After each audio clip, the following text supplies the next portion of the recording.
Hello, and welcome to the Formal Review. Today, we'll be having a very special episode. We will be looking at 4 different movies. Now sit back, relax, grab your drinks, and let's talk about these movies. What's up, everyone, and welcome back to the Formal Review. This is Season 3, Episode 55, and I thank you all for tuning in once again. Now, this is the 7th and final episode in the award season series that I began this award season because there are a lot of movies to be seen. Because every year, prior to the Oscars, I watch all the films that have been nominated for Best Picture, Best Director, and all the acting categories. And if there's time, I try to also watch the original and adapted screenplay movies. Now, the nominations were released earlier this week, and after this episode, I have covered every single movie that has been nominated for Best Picture, Best Director, all the acting categories, and those 2 screenplay categories. And you can go back and look at the last few episodes of the Formal Review to hear the movies that I talked about in each one. Because this is the final episode, I decided to add one more movie onto this just to make it easy and have this be the final episode in analyzing the award season movies.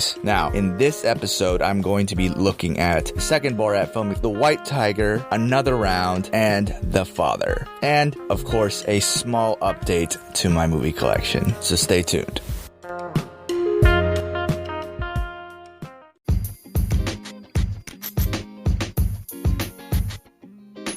Have you ever thought about starting your own podcast? When I was trying to get this podcast off the ground, I had a lot of questions, like how do I record an episode? How do I get my show into all the apps that people like to listen on? How do I make money from my podcast? The answer to every single one of those questions is really simple. Anchor. Anchor is a one-stop shop for recording, hosting, and distributing my podcast. And best of all, it's absolutely 100% free and ridiculously easy to use. And now Anchor can match you with some great sponsors. That means you can get paid to podcast right away. In fact, that's exactly what I'm doing right now. So if you've always wanted to start a podcast and make money doing it, go to anchor.fm/start to join me and the diverse community of podcasters already using Anchor. Again, that's anchor.fm/start. And I can't wait to hear your podcast.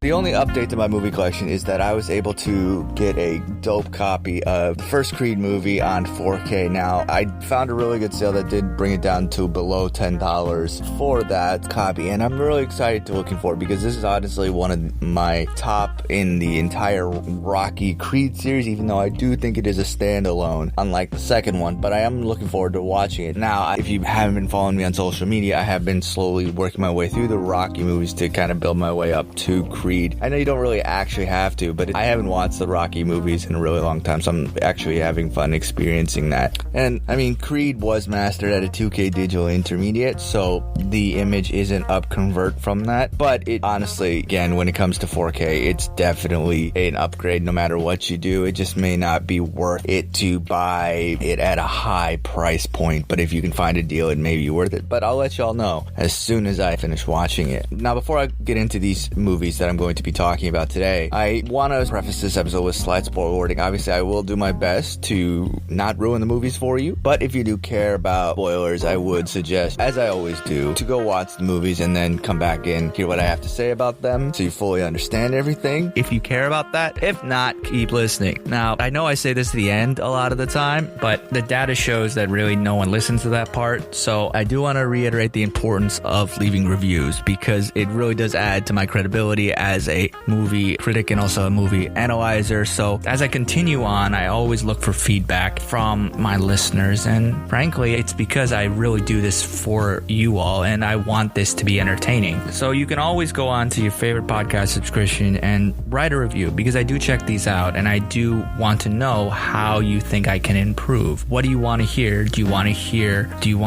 more guests? What do you want to hear? Definitely let me know because I want to grow and I want to get better. It's always about improving. So let me know, and you can hit me up on social media for that. Anyway, if you don't want to hear the full analysis on each of these films, you can skip ahead to specific time points. So you can skip ahead to the 5-minute mark for the second Borat movie, about the 7-minute mark for The White Tiger, about the 13-minute mark for Another Round, and about the 21-minute mark for The Father. But if you want to just listen to everything, just keep listening.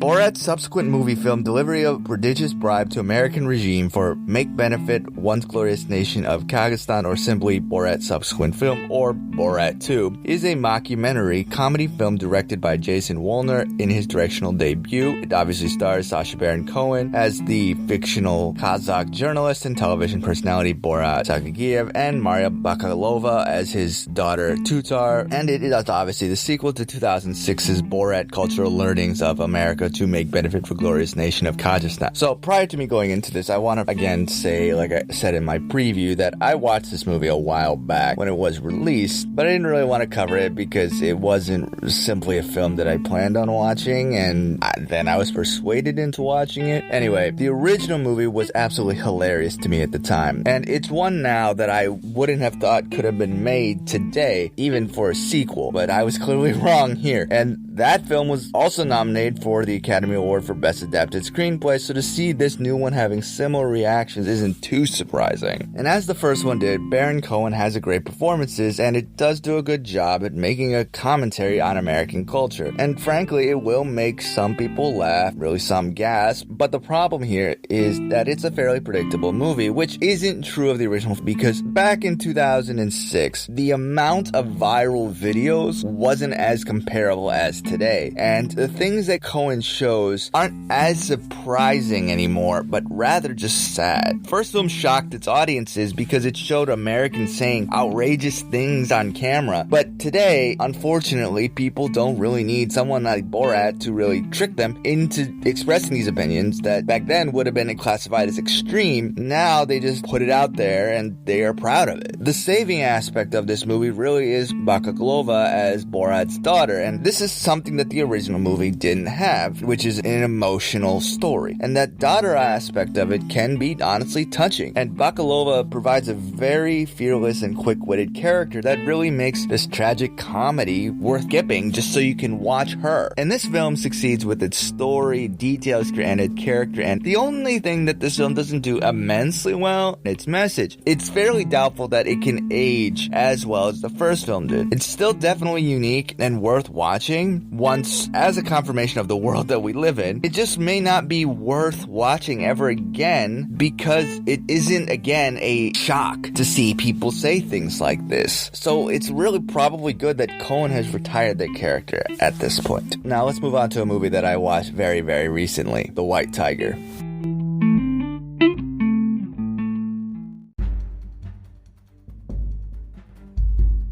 So The White Tiger is a drama film directed by Ramin Bahrani and stars Adarsh Gurov in his first leading role along with Priyanka Chopra and Rajkumar Rao. It is an adaptation of Aravind Adiga's, sorry if I'm mispronouncing any of those names, 2008 novel of the same name, and it's about the story of Balaram, who comes from a poor Indian village and uses his wit and cunning to escape poverty. So Adiga published this book and wanted to adapt it into a movie somewhere around 2010, but it obviously was not made until more recently. Now, the novel is written as a lot of lengthy emails over the course of a week by the protagonist to then Chinese premier Wen Jiabo. He writes these emails after there was this radio announcement of the Chinese premier's upcoming trip to the Indian city of Bangalore to meet with local entrepreneurs. At the time, Balaram is the founder and CEO of White Tiger Technology Drivers and is excited to tell him of his rag to riches story, and this book examines how lower class people cope with or really try to escape from poverty, casteism, income equality, corruption, globalization, and the other systems that entrap them, especially in India. And this book was both a New York Times bestseller and also a Man Booker Prize winner. Now, the film does remain mostly faithful to the book, and it adjusts a few things here and there, but it is very slight. And this is because the director was very close friends with the original author, and they've known each other since college, and he read a lot of the rough drafts of the book about 4 years before it was published back in 2008. So similar to the book, the story in this movie is a social commentary on the effects of the huge gap between the wealthy and poor in India. This huge disparity has many people compromising their morality for individual gain. The poor here are so desperate that they are willing to do anything to stop being poor. On the other side, the rich are so far removed that they become corrupted and are our protagonist, Balram, is born into the extreme poverty side. But then he works his way up to becoming a chauffeur to a rich man in New Delhi.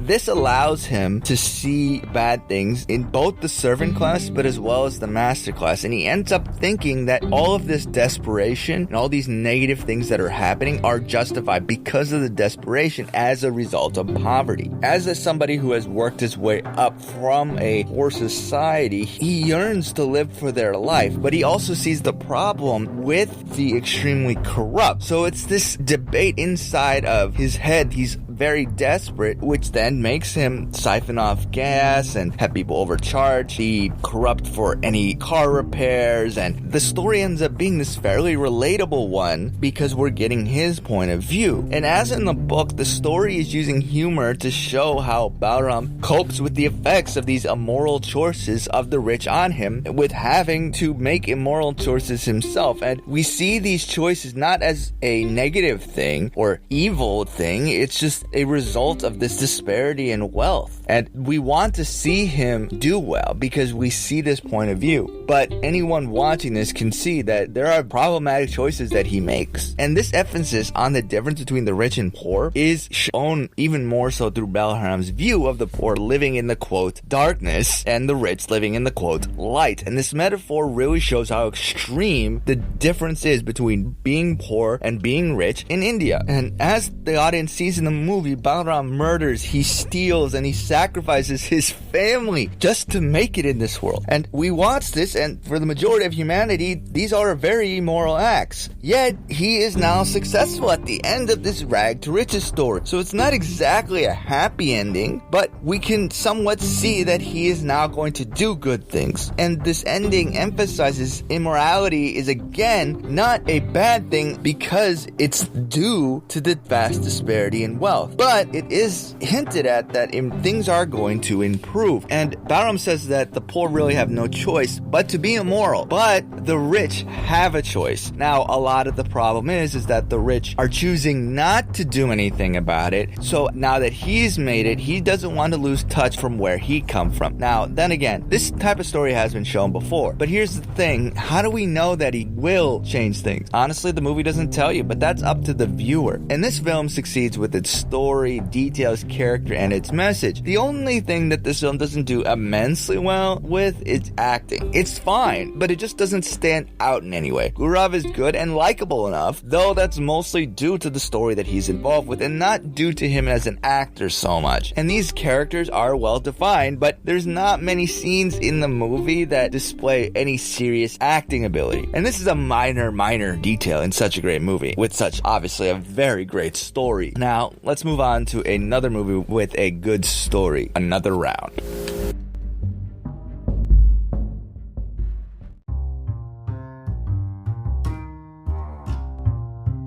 So, Another Round, or in Danish, Druk, or in Swedish, in Runda Till, is a comedy drama film directed by Thomas Vinterberg. It stars Mads Mikkelsen, Thomas Bo Larsen, Magnus Milrang, and Lars Rang. Sorry if I'm mispronouncing any of those names. These four men play Martin, Tommy, Nikolaj, and Peter, who are four friends who teach in a high school. So, in addition to the things that they enjoy, all four men really also share this lack of enthusiasm toward their professional as well as their personal life. As such, they together decide that they want to test this theory of the psychiatrist named Finn Skarderud, who once said that, quote, human beings are born with a blood alcohol level that is 0.05% too less, end quote. Now, this quote is a little ridiculous when you think about it. Obviously, we aren't born with any alcohol content in our systems unless your mother was drinking during delivery or during labor. And you only really get alcohol in your system by drinking it. The only other time that people get alcohol in their system is if they eat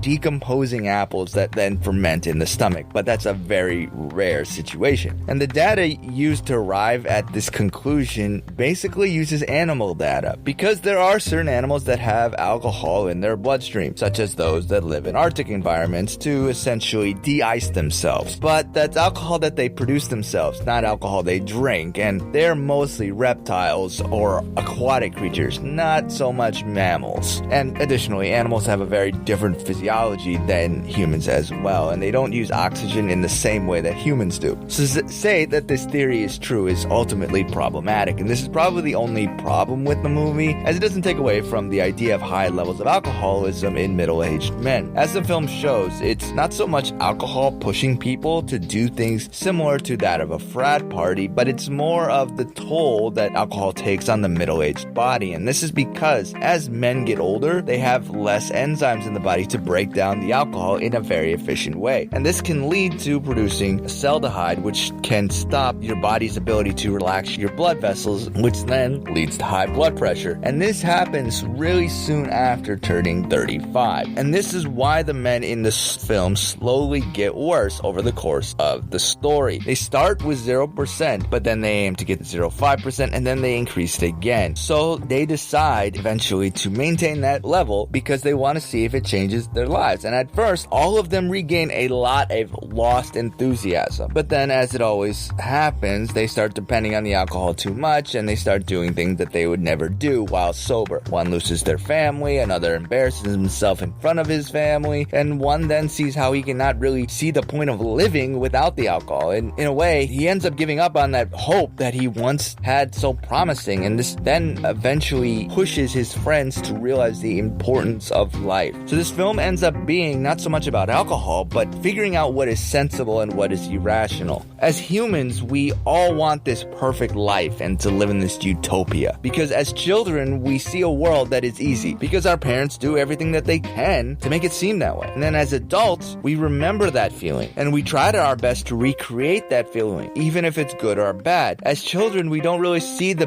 bad pits of life because our parents do the best to hide that from us. As we get older, we realize that we must prepare for sunshine, but there's always going to be a dark side to a light side. We all want this great life, but it comes with a lot of hard work, or sometimes you have to push through a lot of hardship to get to that good life, because sometimes life pushes back on you and it can be boring or honestly tiresome. And this can lead to both positive and negative things, because if life becomes so boring or tiresome, you start taking things for granted and stop enjoying the process that you once really chose and kind of close off all doors to other explorations. But from this, you can also get one of the most astounding facts about life, because when life pushes back, it can allow someone to see something from a different perspective. And that's what this film is about. Yes, this film is showing that there's a lot of drinking alcohol, but it's not about the physical act of drinking another round, rather taking another round of life, celebrating how life continues on and that it can get better. Yes, there are setbacks, but if you push through, hard work will give you the life that you wanted. It just may not be in the way that you imagined it. And the film uses alcohol to prove this point, because alcohol does have an ability for people to let loose and to get excited about things that they may not have. Vinterberg shows that life may not always give you a reason or purpose to keep moving forward, but one should be receptive of the journey and looking at that journey as the important part. And it's in the little things when one will find happiness. Now, this doesn't mean that somebody will avoid failure completely. Rather, that failure is actually part of the process, and the journey will be enjoyable if you see the small things in life. You enjoy the process, even though it's not always going to be perfect. Yes, there are setbacks. Yes, unfortunately, some people will die. But looking back and understanding that getting to where you've gotten today is still a great thing. It really emphasizes that there's no really one way to live life correctly or live happily. Life is this process of really hit and miss, but learning from the misses is what matters. If one only looks to escape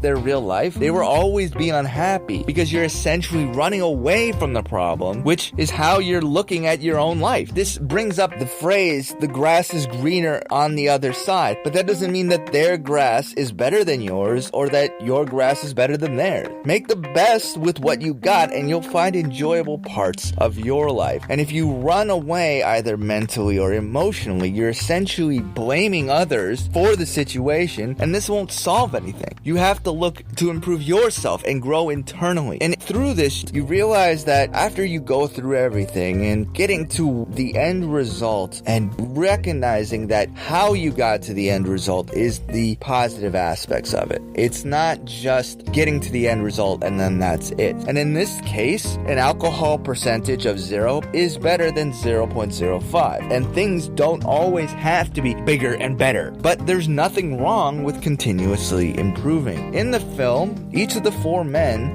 really sit and watch the actions of others shape their lives instead of doing something about it, which ends up being a very tragic story and really can hit you in the gut. But it is beautifully crafted, and honestly, the cast is extremely enchanting. And that's one of the best parts about this movie as well, is that each moment of it feels extremely organic. And it's really hard to believe that the whole film is scripted. The topic that it deals with is obviously very, very mature. And even though it's one that has been done before, this film is extremely relatable to almost anyone. It succeeds with its story, the direction, the acting, the details, and its message. And frankly, this movie is one of the best of the year, especially when it comes to its direction and its story. Now, let's get on to the final film in the award season series, The Father.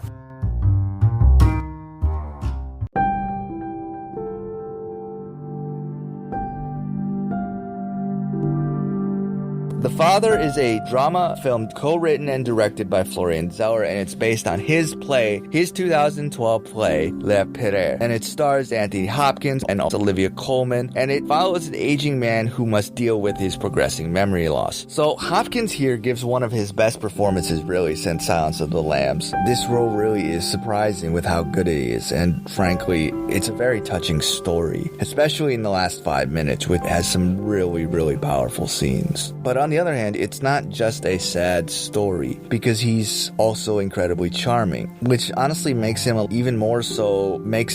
mesmerizing to watch. And he's really brilliant. Olivia Colman as his daughter is also very fantastic. Her expressions give off every emotion and of what the character is feeling, and really Colman is just fantastic at it. Through both of these people, you see the pain and the frustration and really the overwhelming love that they have for each other, and as she tries to find ways of helping him. There's nothing more dreadful than seeing somebody that you love slowly decaying away in front of your eyes, and there's nothing you can do about it. For me personally, I have a lot of similar aspects of my life, and it is kind of sad. Now, while there's been a lot of movies in the past that have tackled the topic of dementia and also old age on a very surface level, and where most of the films focus on how friends and family cope with the significant other's condition, this movie takes it in a different way, and it applies that to the style of it. You don't really know whom to trust, and how much of the story is actually the representation of how much of it is the representation of the dementia, or if it's actually how things are, and you can't really trust that. And that really honestly is a very good demonstration of Alzheimer's.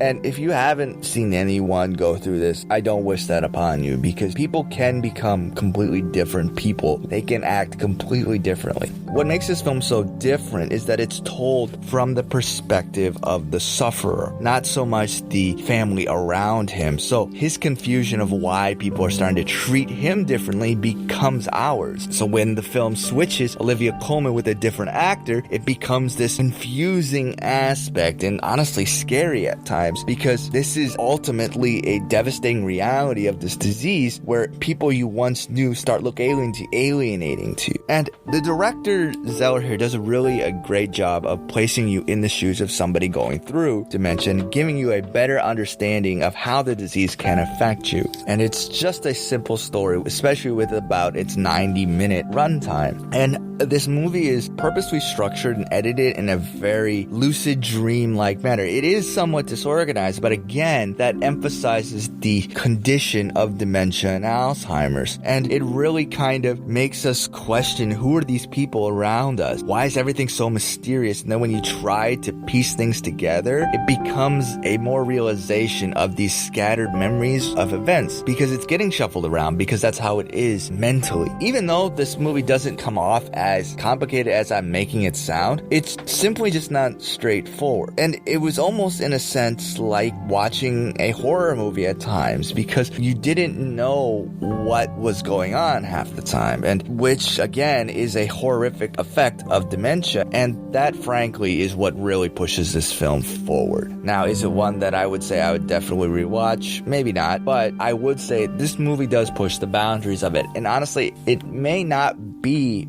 for everyone, but the acting in it is definitely worth every minute, especially because it's a short runtime. It's a magnificent movie that really succeeds on pretty much everything from its direction, its details, its characters, its story, its message. The only potential flaw that I would say here is that, again, this is based on a play, and that type of aspect is problematic when adapting it for a film. Now, it's not as big of an issue here as with Ma Rainey's Black Bottom or Fences, but it's still noticeable that this is very much a play. And again, those types of things definitely emphasize acting. And again, this movie does succeed extremely well in that department.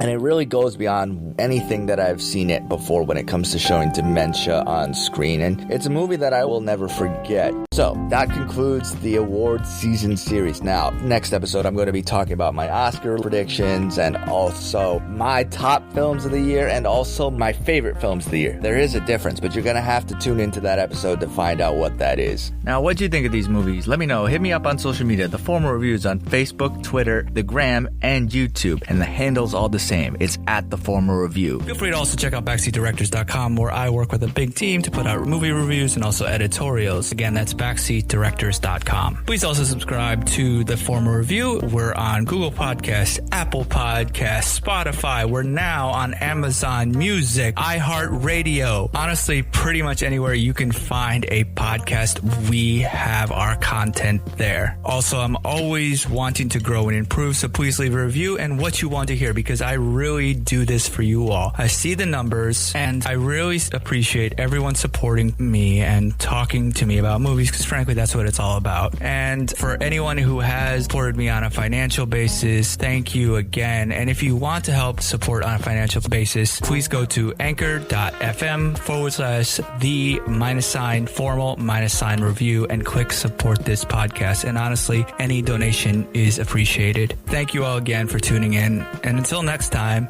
wear your mask, wash your hands, stay safe, and take care, everyone. Thanks for tuning in to another episode of The Formal Review. Cheers, and we'll see you next time.